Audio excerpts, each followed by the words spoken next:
नमस्कार दोस्तों, स्वागत है आपका आज की DD30 की सेशन में। 16 जून आज की तारीख है और दिन है। मुझे जुकाम है इसलिए थोड़ी सी आवाज अलग लगेगी, परेशान मत होइएगा। सुनाई देगी, सुनाई देने की गारंटी है। बाकी थोड़ा बहुत आप एडजस्ट कीजिएगा, बीच में कफिंग हो सकती है। तो आज का जो दिन है वो दिन बुधवार है। बुधवार को हम लोग क्या डिस्कस करते हैं, ज्योग्राफी का। और ज्योग्राफी में आज का जो टॉपिक है उसमें दो तीन टॉपिक हमने मिसलेनियस लिए हैं। एक तो चट्टानों पे डिस्कशन होगा और दूसरा ज्वालामुखी और भूकंप के कुछ महत्वपूर्ण प्रश्नों को हम लेंगे। मैं बहुत सेटिस्फाई नहीं हूं क्योंकि ये तीन चैप्टर एक साथ मैंने ले लिए।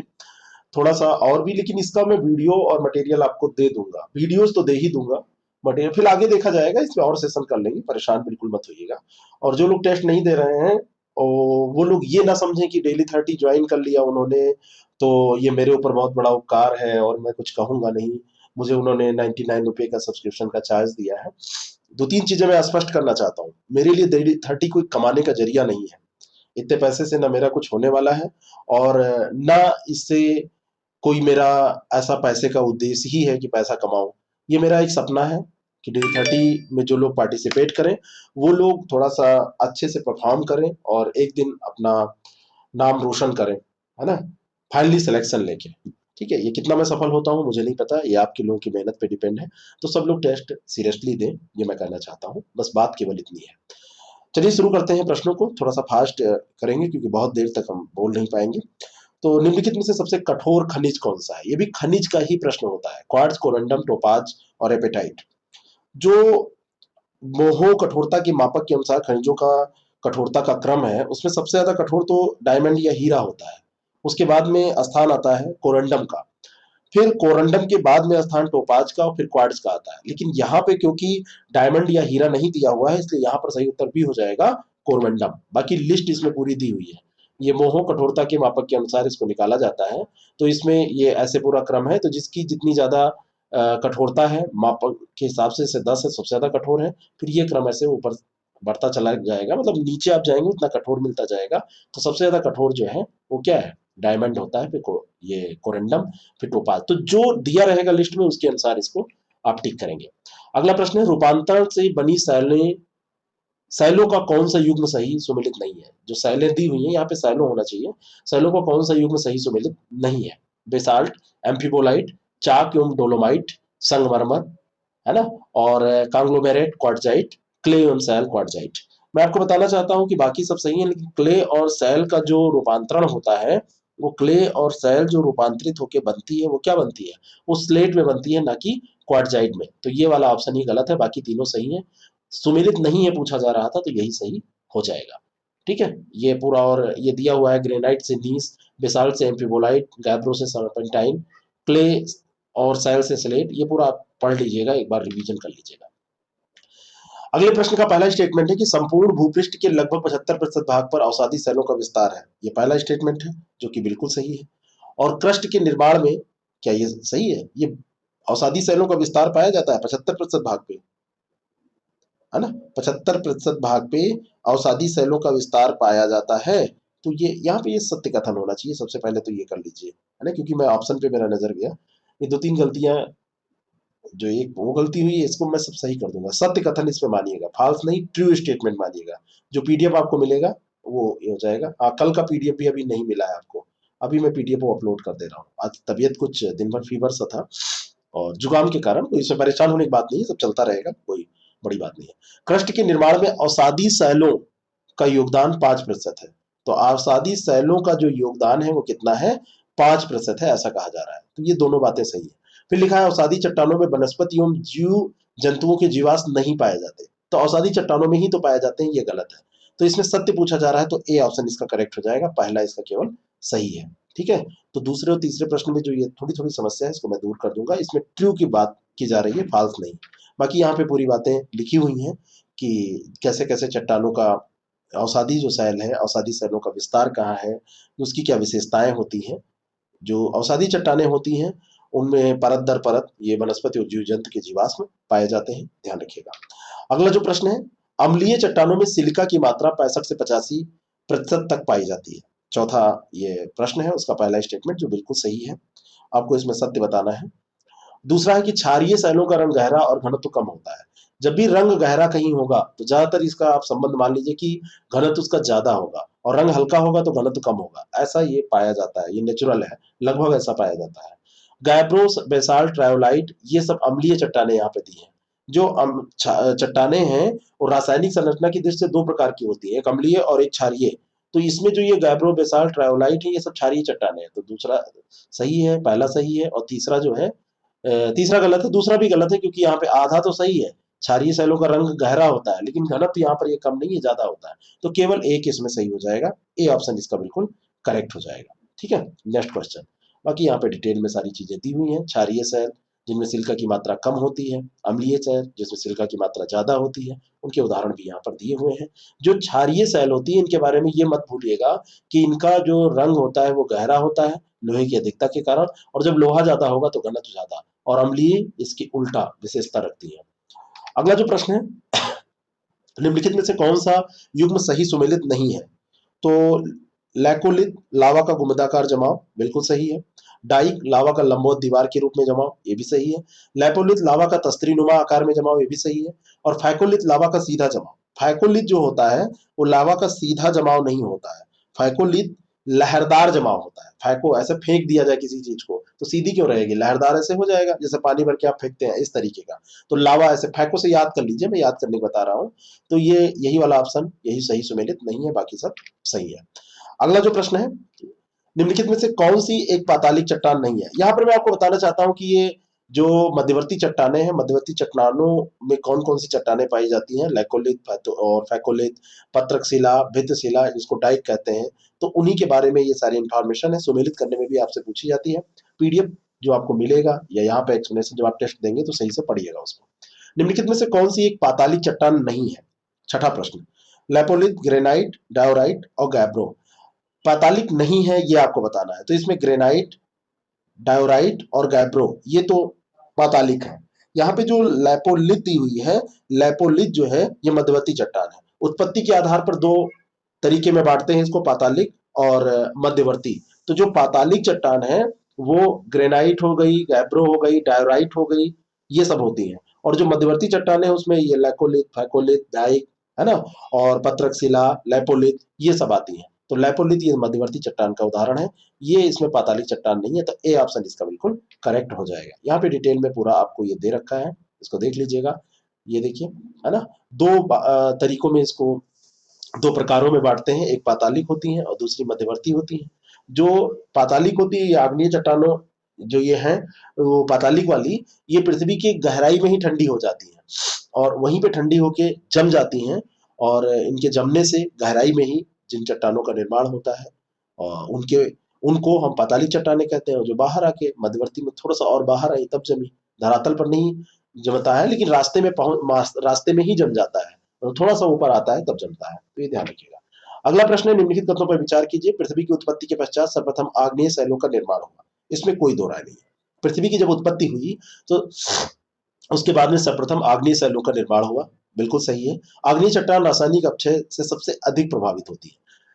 मैं आपको बताना चाहता हूं कि जो आग्नेय चट्टान है वो बहुत कठोर होती हैं और उस पर अपक्षय का प्रभाव नहीं पड़ता है ना। प्राथमिक शैल इनको कहा जाता है। कभी कभी कथन कारण में आपसे ऐसे प्रश्न बनाए जाते हैं कि पृथ्वी के उत्पत्ति के पश्चात सर्वप्रथम जो चट्टान निर्मित हुई वो आग्नेय शैल है, तो ए बिल्कुल सही हो जाएगा। और दूसरा है कि इनको प्राथमिक शैल कहा जाता है, या ए इसको बना दिया गया, कारण इसका दे दिया गया कि सबसे पहले निर्माण हुआ था।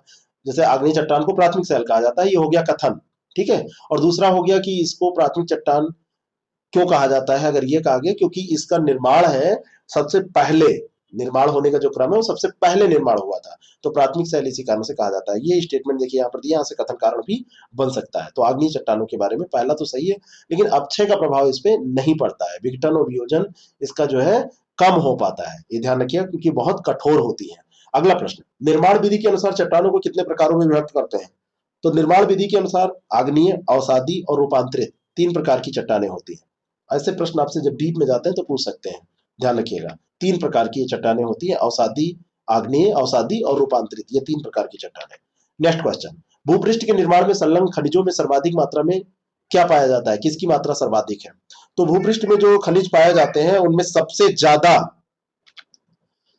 जो खनिज पाया जाता है वो कौन सा खनिज है? वो सबसे ज्यादा पाया जाने वाला खनिज ऑक्सीजन है, लेकिन ऑक्सीजन यहाँ पर नहीं दिया है। तो नंबर 2 पे पाया जाता है सिलिकॉन, तो सिलिकॉन 27.7%, ऑक्सीजन जो पाया जाता है 46.8%, फिर एल्युमिनियम की बारी आती है, फिर लोहा, फिर कैल्शियम, फिर ये क्रम ही दिया है अवरोही क्रम में। तो यहाँ पे उत्तर हो जाएगा सिलिकॉन। जो ऑप्शन दिए होते हैं उनमें से उत्तर देना होता है ना, निम्नलिखित में से कहता है, तो सिलिकॉन यहाँ पर उत्तर हो जाएगा। बाकी यहाँ पर देखिए, तो ऑक्सीजन सबसे ज्यादा पाया जाएगा, उसके बाद में सिलिकॉन, फिर एल्युमिनियम, फिर लोहा, फिर कैल्शियम, सोडियम, पोटेशियम, ऐसे पाए जाएंगे। इनका क्रम आपका कम से कम 5 याद होना चाहिए। चट्टान निर्माता खनिजों के अंतर्गत 6 प्रधान खनिजों में से कौन एक शामिल नहीं है?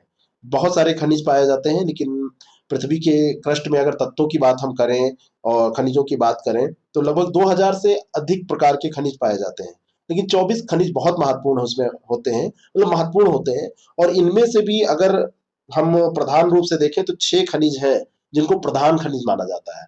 वैसे तो 2000, फिर उनमें से 24 महत्वपूर्ण है, विशेष गुण वाले, कुछ मूल तत्व वाले, रासायनिक यौगिक उसमें पाए जाते हैं, लेकिन 6 जो है वो बहुत प्रधान खनिज होते हैं। और इन 6 खनिजों में प्रधान जो होते हैं उनमें कौन कौन से होते हैं? एक फेल्सपार है, दूसरा क्वार्टजाइट है जिसको स्फटिक भी कहते हैं, और पायराइसिन्स है, एम्फीबोल्स है, अभ्रक है, ओलिविन है। तो इनमें से क्या शामिल नहीं है? तो एक इसमें दिया है, देखिए बॉक्साइट, तो बॉक्साइट इसमें नहीं होता है। बॉक्साइट ये 6 प्रधान खनिजों में से थोड़ी ना है, ठीक है ना। बॉक्साइट किसका अयस्क है ये जरा बताइएगा। तो ये 24, ये सब इसमें आपके नोट्स में दिया हुआ है। 6 इसमें प्रधान, 2000 में से 24, फिर 6 बहुत प्रधान, उनमें जो ये है फेल्सपार, क्वार्ट्ज और पायरेसिन्स, एम्फीबोल्स, अभ्रक, ओलिविन, ये सब है इंपॉर्टेंट, ठीक है ना। तो ये ध्यान रखिएगा। अब जैसे चट्टान निर्माणकारी खनिज वर्गों में सिलिकेट जो है इसमें फेल्सपार, अभ्रक ये सब आते हैं। ऑक्साइड जो है क्वार्ट्ज, हेमेटाइट, मैग्नेटाइट ये सब आते हैं। इस तरीके से आप ध्यान रखेंगे। अगला जो प्रश्न है ज्वालामुखिता से है। कुछ इंपॉर्टेंट प्रश्न मैं यहाँ पर ले पाया हूँ, बाकी एक मेरे पास पुराना वीडियो है, उसमें भी करंट छोड़ के बाकी इंपॉर्टेंट क्वेश्चन है, तो उनको देख लीजिएगा। मैं उसका लिंक आपको शेयर कर दूंगा ग्रुप में, जो ग्रुप है उसमें कर दूंगा, तो उससे क्वेश्चन आपके जो ज्वालामुखी और भूकंप के बच्चे हैं वो रिवाइज हो जाएंगे। ज्वालामुखियों के क्षेत्र का वितरण के संबंध में अगर हम देखें, क्षेत्र के वितरण, मतलब ज्वालामुखियों के क्षेत्र का वितरण देखें, तो इसके बारे में सागर नितल प्रसरण सर्वाधिक मान्य संकल्पना है। सागर नितल प्रसरण के हिसाब से करते हैं, ऐसा कहा जा रहा है सर्वाधिक मान्य। मैं आपको बताना चाहता हूं कि इसमें सर्वाधिक मान्य जो संकल्पना है वो प्लेट विवर्तन की सिद्धांत है, सागर नितल प्रसरण नहीं है। तो पहला तो गलत हो गया। दूसरा है कि विश्व स्तर पर अधिकांश सक्रिय ज्वालामुखी प्लेट की सीमाओं के साथ संबंधित है। जो सक्रिय ज्वालामुखी है वो प्लेट की सीमाओं के साथ, तो बिल्कुल सही है। जिन्होंने ज्योग्राफी की क्लास की होगी उनको पता होगा। तो बी ऑप्शन इसका बिल्कुल करेक्ट हो जाएगा, है ना, क्योंकि ये सबसे जो महत्वपूर्ण सिद्धांत है, सर्वाधिक मान्य जो सिद्धांत है वो प्लेट विवर्तन की का सिद्धांत है, ना कि जो यहाँ पे दिया हुआ है वो सिद्धांत। और बाकी जो 15% ज्वालामुखी रचनात्मक प्लेट किनारों के सहारे और 80% विनाशी प्लेट किनारों के सहारे, लेकिन प्लेट किनारों के सहारे ही पाए जाते हैं। तो दूसरा स्टेटमेंट सही है। परिप्रशांत महासागरीय मेखला में ज्वालामुखी का वितरण रचनात्मक प्लेट किनारों के सहारे मिलता है, पहला स्टेटमेंट। तो ये तो गलत है, रचनात्मक प्लेट किनारों के सहारे नहीं, विनाशकारी प्लेटों के किनारों के सहारे पाया जाएगा। और दूसरा है कि मध्य अटलांटिक मेखला में ज्वालामुखी का वितरण विनाशात्मक प्लेट किनारों के सहारे मिलता है। तो दूसरा जो दिया है मध्य अटलांटिक मेखला में, तो ज्वालामुखी का वितरण विनाशात्मक नहीं, मध्य अटलांटिक मेखला में जो पाया जाता है, मध्य अटलांटिक मेखला में ये रचनात्मक प्लेटों के किनारे पाया जाता है। ये उल्टा लिखा हुआ है, प्रशांत मेखला में ये विनाशात्मक और मध्य अटलांटिक जो मेखला है उसमें रचनात्मक पाया जाता है। तो ये दोनों के दोनों स्टेटमेंट गलत हो जाएंगे, डी ऑप्शन इसका करेक्ट हो जाएगा। दोनों के दोनों स्टेटमेंट इसलिए गलत है क्योंकि ये बदल कर इंटरचेंज कर दिया गया रचनात्मक और विनाशात्मक को, ठीक है। दो ये जो मेखलाएं हैं, एक है परिप्रशांत मेखला, पर प्रशांत महासागर में स्थित द्वीपों और उनके चारों ओर के तटीय भागों में जो ज्वालामुखियों की संख्या है वो बहुत ज्यादा पाई जाती है। तो ये परिप्रशांत मेखला जो पूरा अग्निवलय पाया जाता है, प्रशांत महासागर का अग्निवलय इसको कहते हैं। और दूसरी मध्य अटलांटिक मेखला, ये मध्य महासागरीय कटक ज्वालामुखी मेखला की संज्ञा से इसको अभिहित किया जाता है। और ये मेखला रचनात्मक प्लेट किनारों, और वो जो है ये विनाशात्मक प्लेट किनारों के पाई जाती है, ये विनाशात्मक है, ठीक है।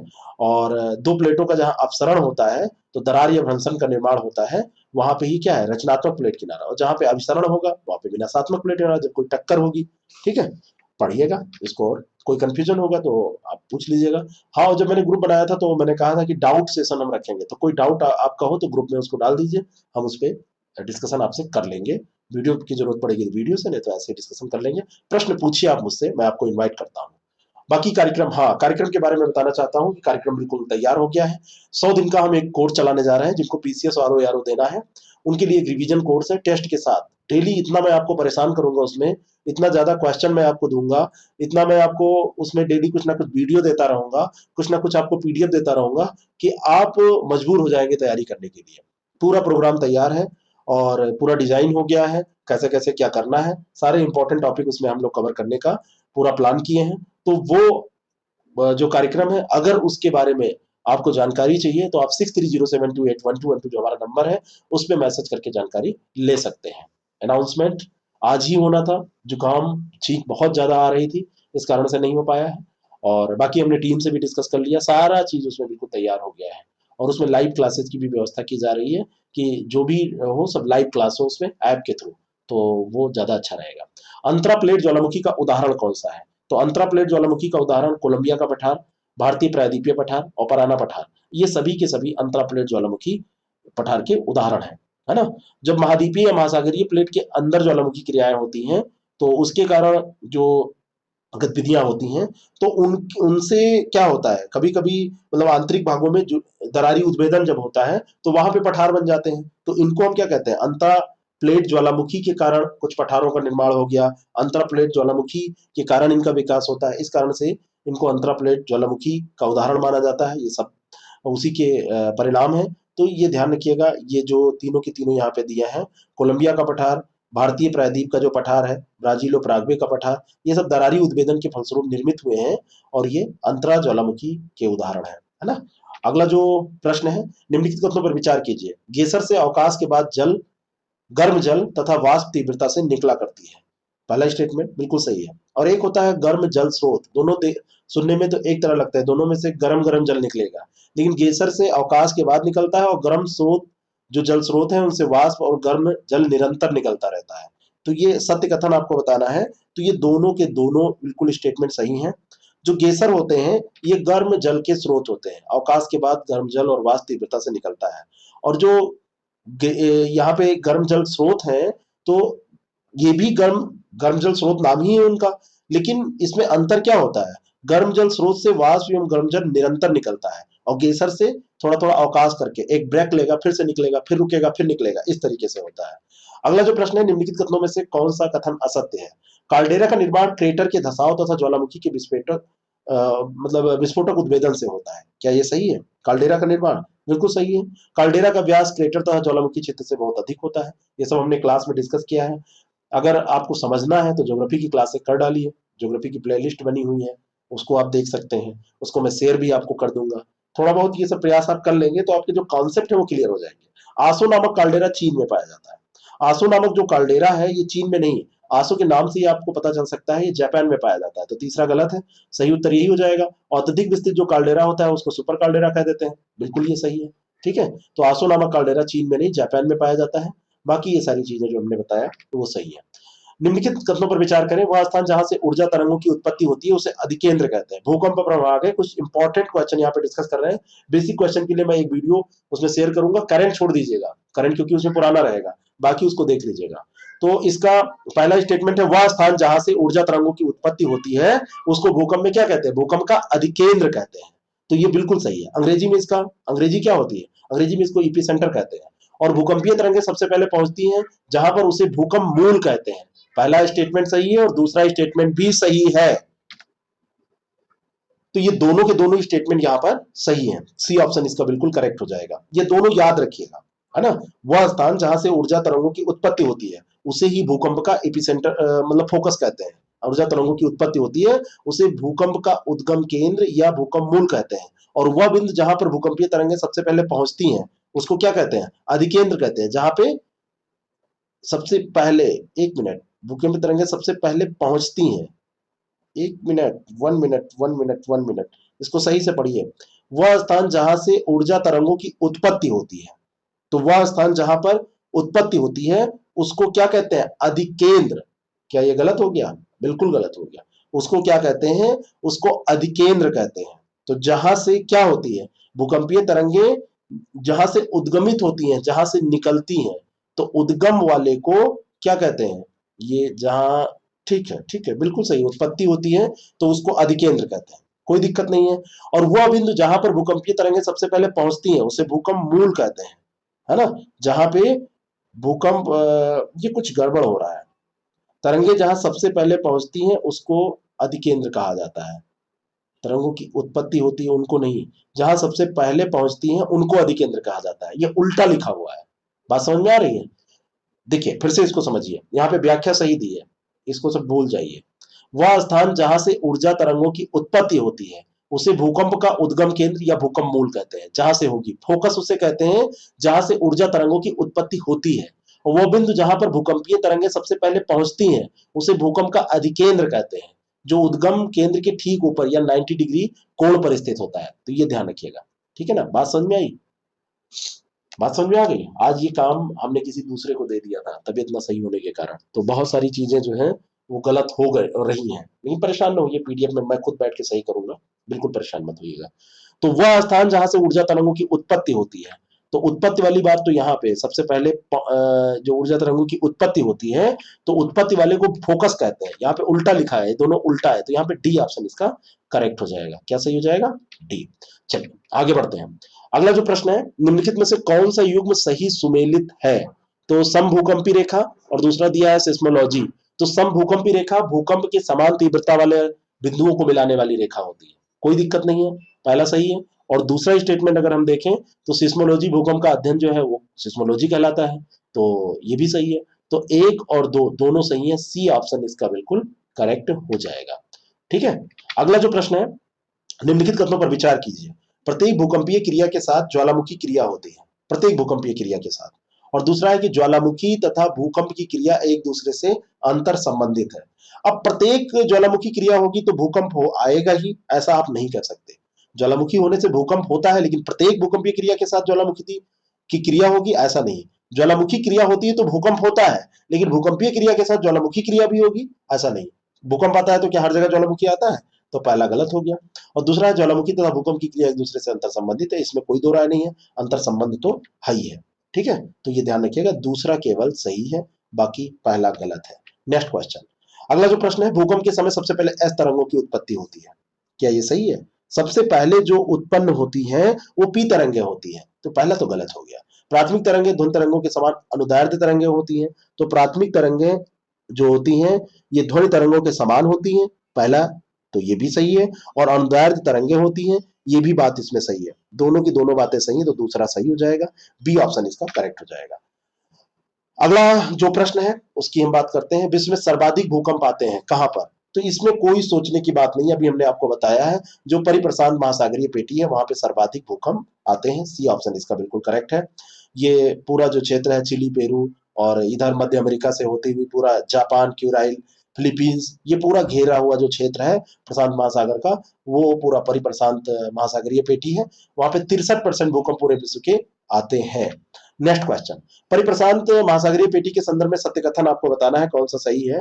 तो इस क्षेत्र में भूकंप का सीधा संबंध प्लेटों के अवसरण, भ्रंशन एवं ज्वालामुखी सक्रियता से है, पहला स्टेटमेंट तो बिल्कुल सही है। और यहाँ पर केवल गहरे भूकंपीय उद्गम क्षेत्र पाए जाते हैं, तो दूसरा स्टेटमेंट ये गलत है, क्योंकि यहाँ पर गहरे, छिछले, मध्यम हर तरीके के पाए जाते हैं, क्योंकि ये पूरी बेल्ट ही है। तो पहला सही, दूसरा गलत, ए ऑप्शन इसका करेक्ट हो जाएगा। यहाँ पर तीनों प्रकार के गहरे, छिछले और मध्यम तीनों प्रकार के जो भूकंप हैं वो पाए जाते हैं। नेक्स्ट क्वेश्चन, सुनामी के संदर्भ में आज थोड़े से करंट के क्वेश्चन कम किए क्योंकि इधर मैंने बढ़ा दिया, करंट में आगे कवर कर लूंगा। तो सुनामी के संदर्भ में निम्न कथनों पर विचार कीजिए। सुनामी एक जापानी शब्द है, तो सुनामी लिखा जाता है, ये स्पेलिंग इसकी होती है, और जिसका अर्थ है बंदरगाही लहरें, बिल्कुल सही स्टेटमेंट है, पहला स्टेटमेंट बिल्कुल सही है।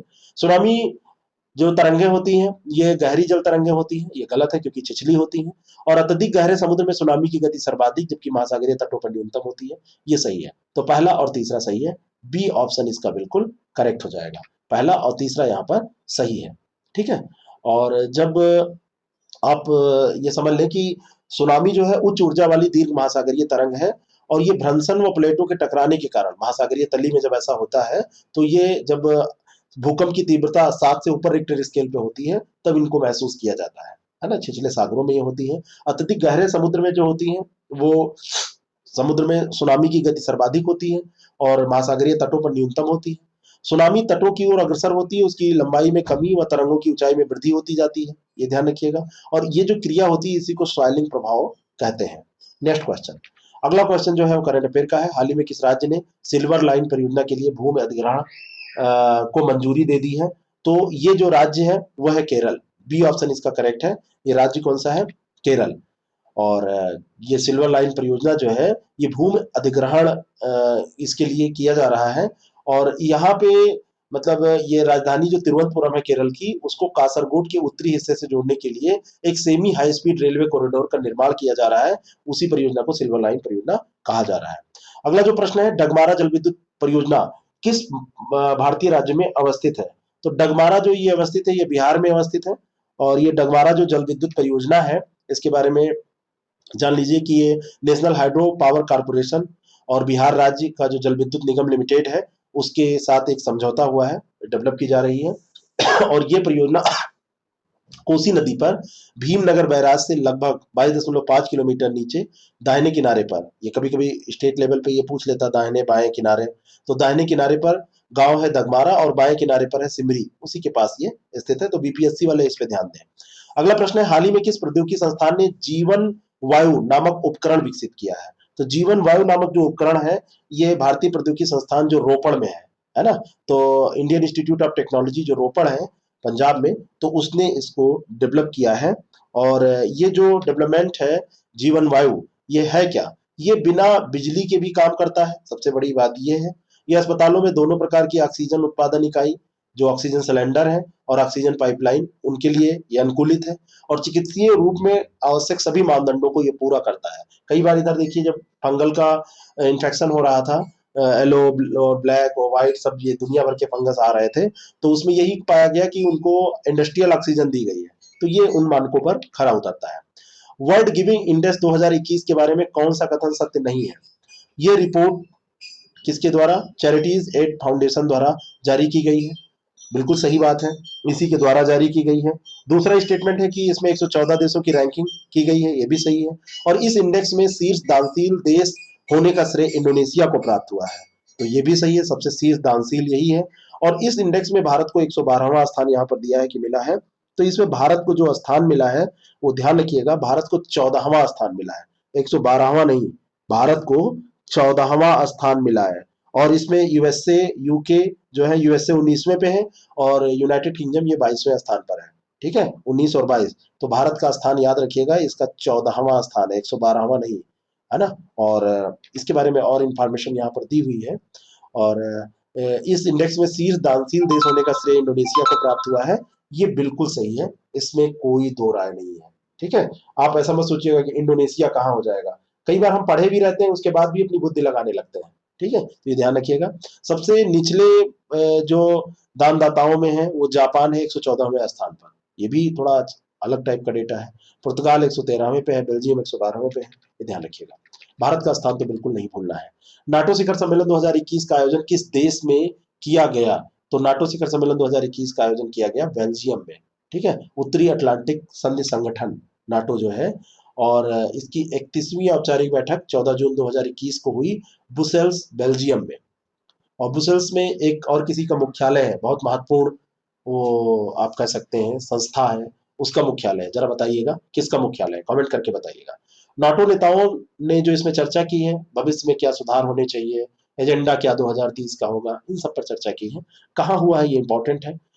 नॉर्थ अटलांटिक ट्रीटी ऑर्गेनाइजेशन की अगर हम बात करें तो 30 यूरोपीय और उत्तरी अमेरिकी देशों का एक अंतर सरकारी सैन्य संगठन है। और 1949 में हस्ताक्षर किए गए थे नाटो की जो संधि हुई थी। और इसमें सामूहिक रक्षा की एक प्रणाली शामिल है जहां स्वतंत्र सदस्य देश सभी बाहरी पक्ष किसी भी हमले के मामले में आपसी रक्षा के लिए सहमत होते हैं।